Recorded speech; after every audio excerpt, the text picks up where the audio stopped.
Bismillahirrahmanirrahim. Assalamu alaikum. Welcome to my channel Healthy Mind, and we are discussing about the features of schizophrenia. And I already have discussed the three features: delusions, hallucinations and catatonia. तो इस lecture में हम discuss करेंगे disorganised speech को। Schizophrenia के patient का जो speech होता है वो डिसऑर्गेनाइज्ड होता है, यानी वो जब वो आपके साथ बात करते हैं तो आप उसके बाद से कुछ पिक नहीं कर सकते। तो ये जो है हमारे पास डिसऑर्गेनाइज्ड स्पीच जो है ये बेसिकली हमें बताता है डिसऑर्गेनाइज्ड थिंकिंग का। ठीक है, तो हम जब बात करते हैं स्किज़ोफ्रेनिया के पेशेंट से तो बेसिकली हम जो उनसे बात करते हैं तो उसका मकसद ये होता है कि उनके जो थिंकिंग है, उनका थॉट जो है वो हमें क्लियर हो जाए। So disorganized speech give us a clue of disorganized thinking. फिर हमारे पास आता है एक term tangentiality. Tangentiality refer to disorganized speech in which a person gives extra detail rather than the question asked। इसमें आप अगर एक पेशेंट से पूछते हैं कि आप जो है वो सुबह क्या खाते हैं नाश्ते में, तो वो आपको बताएगा कि मैं अस्पताल गया था और मैं बीमार हुआ था और फिर डॉक्टर ने मुझे ये दवाई दी और फिर मैं उसके साथ ठीक हुआ। तो आपने उससे नाश्ते के बारे में पूछा, लेकिन उसने आपको किसी और बात का जवाब दिया। तो this is called tangentiality. Okay, then when you ask about one thing and the person answer about the other thing, this is called tangentiality। फिर इसमें एक चीज़ आता है जिसको हम इनकोहेरेंट स्पीच या वर्ड सैलेड भी कहते हैं। वर्ड सैलेड का लफ्ज़ मुझे ख़ुद भी बहुत अच्छा लगता है।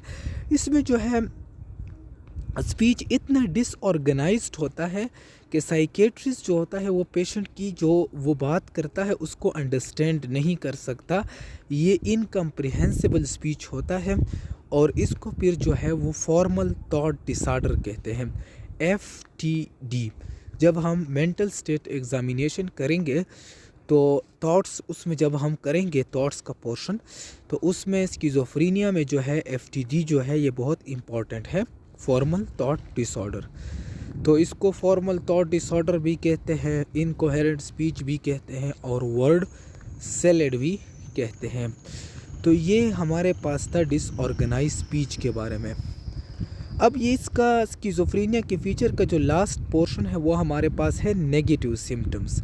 नेगेटिव सिम्टम में पहले हमारे पास आता है डिक्रीज्ड और नो इमोशनल एक्सप्रेशन, जिसमें हमारे पास फ्लैट इमोशन आता है, यानी उसके फेस पर कोई इमोशन नहीं होगा। लैक ऑफ इंटोनेशन, यानी उसके स्पीच में, हमारे स्पीच में इमोशन के साथ जो खुशी और जो गम आता है वो नहीं होगा। आई कांटेक्ट जो होगा वो बिल्कुल नहीं होगा, या फिर जो है एस्टेब्लिश्ड होगा और फिर मेंटेन नहीं होगा। So this is the first feature which is decreased emotional expression. फिर इसमें जो दूसरा है हमारे पास नेगेटिव सिम्टम्स में वो है एवोल्यूशन।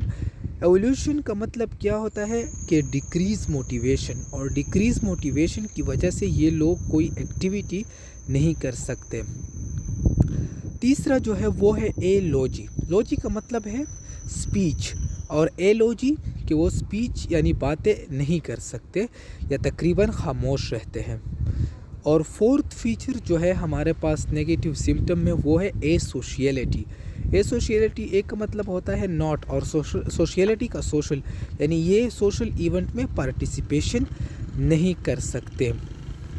तो आज के हमारे वीडियो का जो समरी है वो ये है कि हमारे पास जो स्किज़ोफ्रेनिया के हमने दो फीचर्स पढ़े, जिसमें एक जो था वो थॉट के साथ डिसऑर्गेनाइज थॉट और डिसऑर्गेनाइज स्पीच का था, और दूसरा जो था हमारे पास वो नेगेटिव सिम्टम्स का था, या इसको नेगेटिविटी भी कहते हैं।